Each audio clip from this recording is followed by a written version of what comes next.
Your son is a failure. He's barely passing my class, and with grades like this, I'm just not sure what kind of future he's gonna have. What do you have to say for yourself? You're supposed to graduate this year. Listen to Mr. Johnson. What kind of future do you think you're gonna have? With all due respect, don't call me a failure. Failure is an event, not a person, in fact. And you talk about the future, Mr. Johnson, but you're not preparing us for that. Excuse me? Just listen to what I'm saying. This should be good. Would you agree that in the future, most careers will become automated? Yeah, so? So the people who succeed will have to be curious, innovative, with resilience to adapt to new changes. What's your point? My point is, the focus in this school is not on that. It is on regurgitating information and test taking, and that's just real. But in today's world, creativity is the most important leadership skill. Oh, that's how you feel.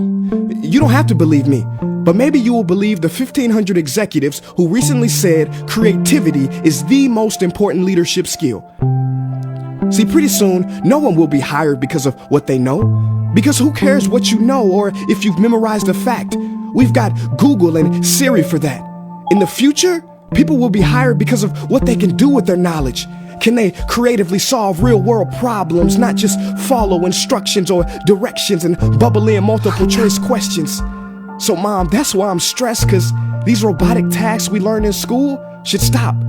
Because no one can do a robot's job better than a robot. Billionaire founder of Alibaba, Jack Ma, said that we should not compete with artificial intelligence, but instead focus on developing unique human intelligence. Mr. Johnson, drills are for teeth, not the human mind.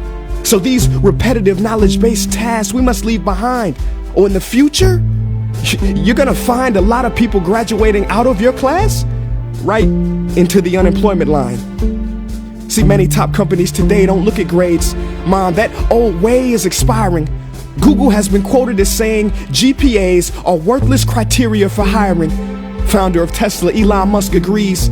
So I say this with unease and sorrow. If you continue to teach today as you taught yesterday, then you rob us students of tomorrow. Mr. Johnson, I'm gonna keep it real with you. Sometimes sitting in your class is tough. I'm constantly thinking, if I don't look up at the clock, maybe it'll speed up. So I listen to you do my work and pay attention, feeling like an hour had to have gone by. But it was only 3 minutes.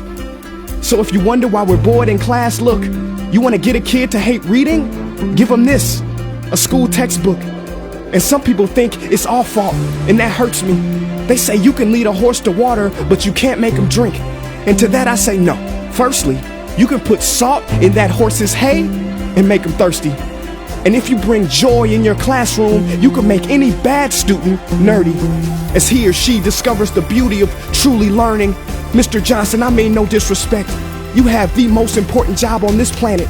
You build, create, and save lives. But if you really care about my future, like you say, then you have to fully commit and ask yourself honestly, how do I prepare a child for a future that doesn't yet exist? Here's a hint. The answer is not found in this. It's using this and this. See, in the future, we will need more passion and compassion. People with inspired hearts and wisdom to uplift this planet. And Mom, I love you, but can I be real? Go ahead. You want to know one of the biggest factors for childhood success? It's not IQ. It's family meals. And we haven't had one of those in a while. See, I know sometimes you don't feel proud, because I may not be a straight A student, but I'm not stupid. These tests may be 70% of my grade, but they're 0% of my future. But don't worry, I'll pass this class and get through this. But I need you to give me the space I need to be me and live true. Because the best feeling in the world is that your own parents get you. There's a passage in a book called The Prophet by Khalil Gibran. And if you don't mind, I'd love to share it with you.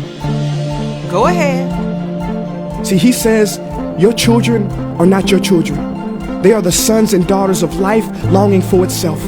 They come through you, but not from you. And though they are with you, they do not belong to you. You may give them your love, but not your thoughts, for they have their own thoughts. You may house their bodies, but not their souls, for their souls dwell in the house of tomorrow. So, Mom, I'd appreciate it if you give me the love that I need to pursue my dreams. See, if we are to succeed, all three of us need behavior change on all fronts.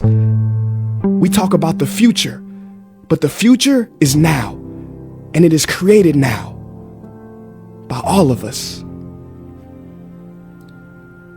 I've never heard you speak like that before. Yeah, I didn't know. But I'm going to reach out to administration and try to change some things. You have my word.